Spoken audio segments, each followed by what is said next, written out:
Hey, it's TN with Top Notch Design Studios, and today I'm going to be making another jig. I love my jigs. Stick around.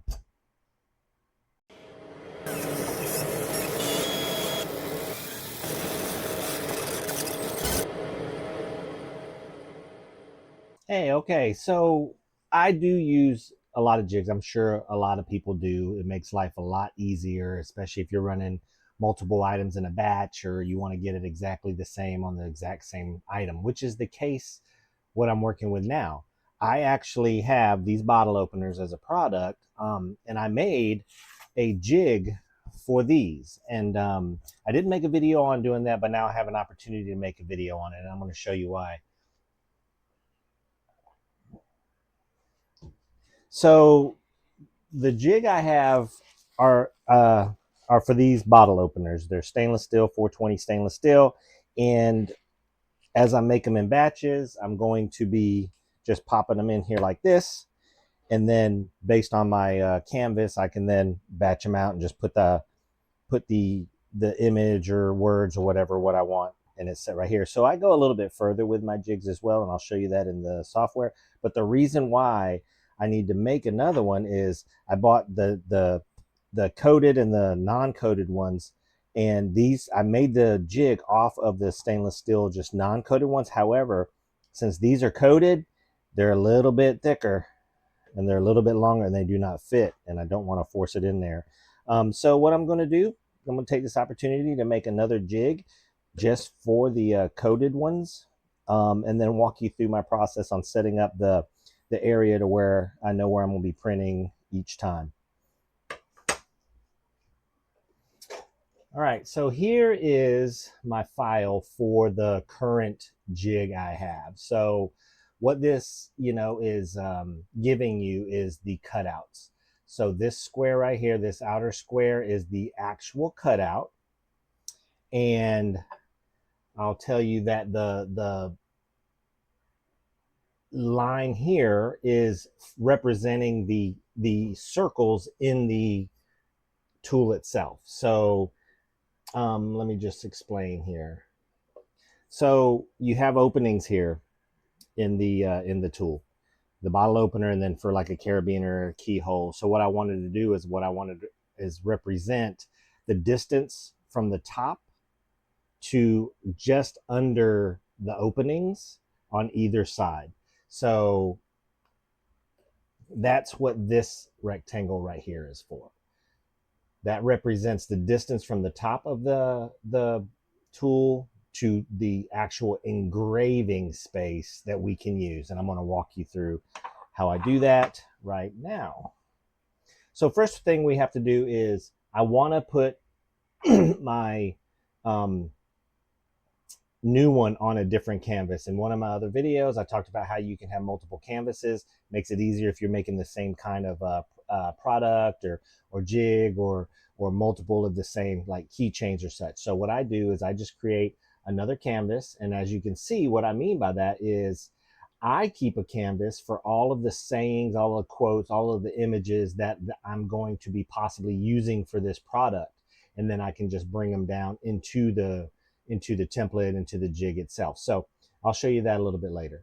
Oh, let's move that back down here. So what I'm going to do is I'm going to create a new canvas, and I'm going to create my working area. So what I do is for this, I am going to place, I used a MDF on my last one, but I'm going to use um, basswood for this one. Main reason being I am out of MDF. So I'm just going to make it easy and make it out of basswood.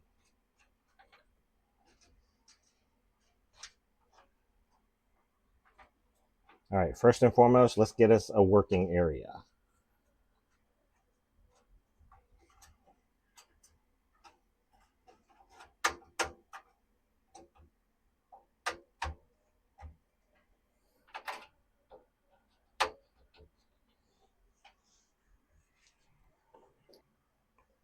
All right, and you all know, if not by now, in order to get a working area, you got to get the focus on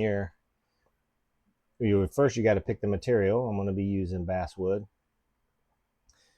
Let's get the focus. And then I'm just going to mark off the entire working area. So I'm going to mark the processing area. As you know, I always start in the bottom right,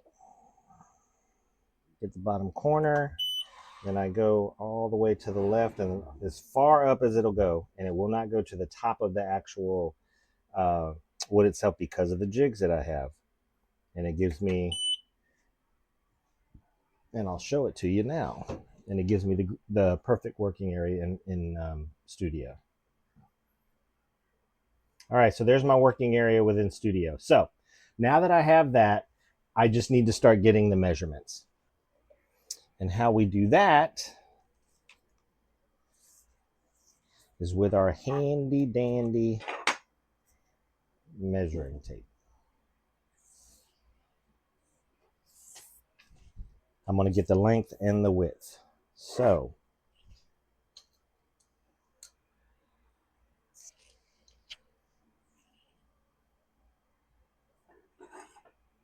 all right, we're looking at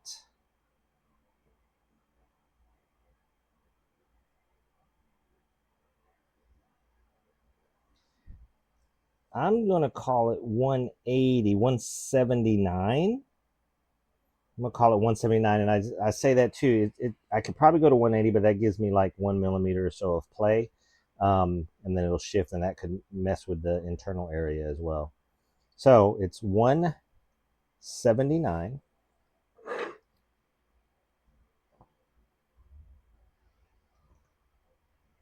by 40. 179 by 40. So what I'm going to do is create a rectangle.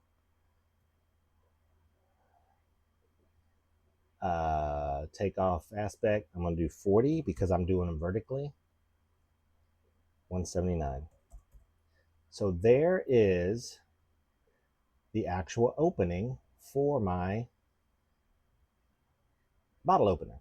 Now, what I'm going to do here is also demonstrate an easy way to create a row, columns, or an array, if you will. And that's exactly what I'm going to do is I'm actually going to go to the grid array, and then that allows me to quickly make multiple copies. Now, I know that I'm not going to do 2 rows, so I'm going to take, 2 rows. So I'm going to take this down to just 1 row, but as you can see, it gives me columns. Now, each one of these is its own column. So let's see how many we can get on the actual work surface.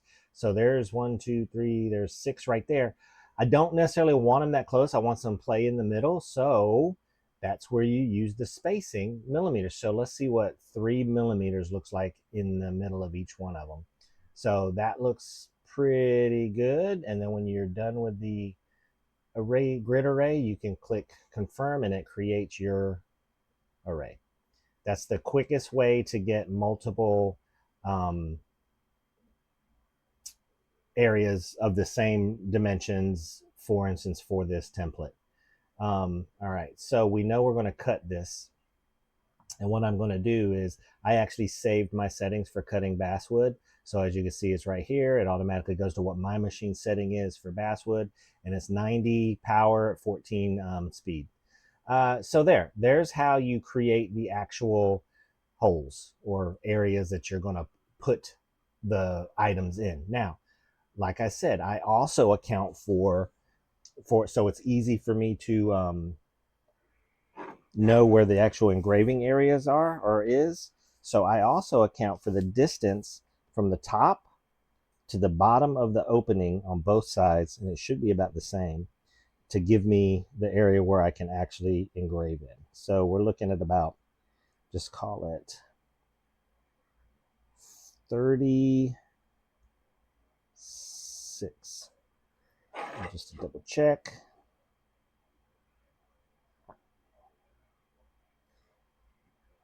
On this one, 36, let's just keep this one at 40.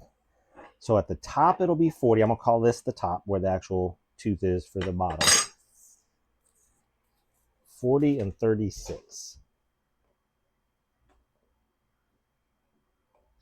And all I do is create another rectangle.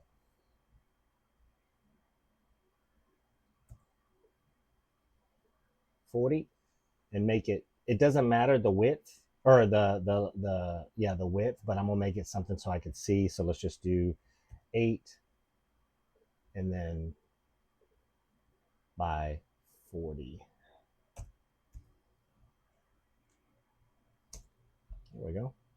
And I just stick it right at the top there. Now the bottom one was 36. So let's go another rectangle and we're going to do 8 by 36.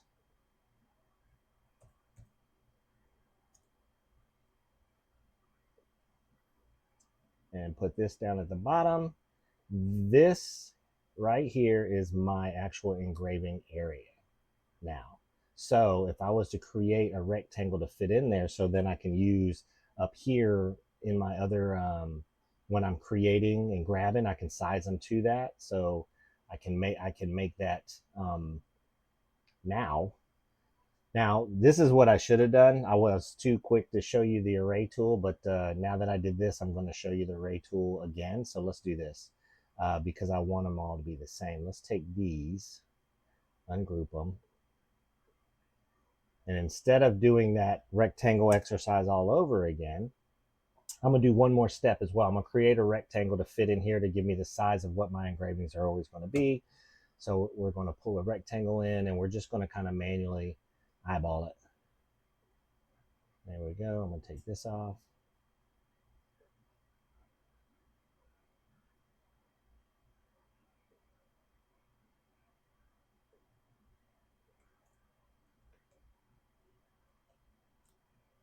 All right, I'm just going to make it right under that and right over this one. And it's about, looks like it's about the same from the end. So we're looking at 34.05 to 102. So this is basically going to be the engravable area for my coated bottle openers. So what I can do now is take this, I'm going to just copy this, and then I'm going to pull it to the side because this is going to be my jig or template for when I'm sizing the everything else. So now we go to the grid array. Here we go, 1 column, 6 row, or 1 row, 6 columns with a 4mm spacing. That is the quickest way to get your multiples onto your work surface. We click done. There we go. Group. Ignore. Now, it will not give me an output on these. It's just the cutouts. No output. Not that that matters right now, but it makes me feel better. All right, so there we go. Now all I have to do is cut out. Well, I'm going to turn this one off, so I'm going to use that one later. So now all I have to do is just cut these out.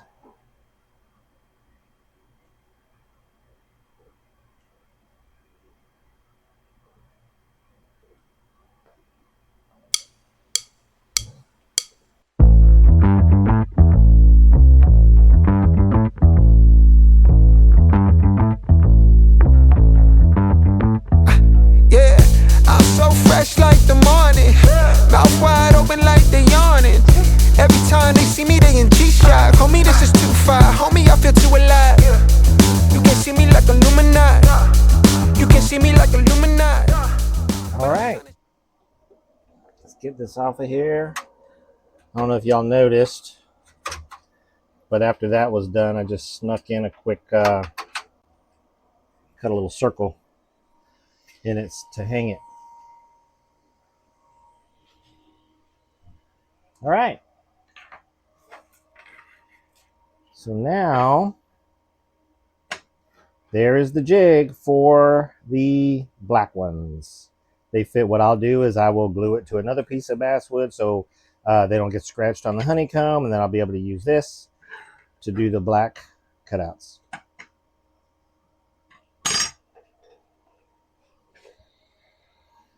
All right, another jig down. Hope you enjoyed the video. Like, subscribe, hit the notification bell, follow me on my socials. Please leave a comment. The reason why I actually did this video is because of a comment from a previous when someone said it would have been a great time to talk about how to use the array tool.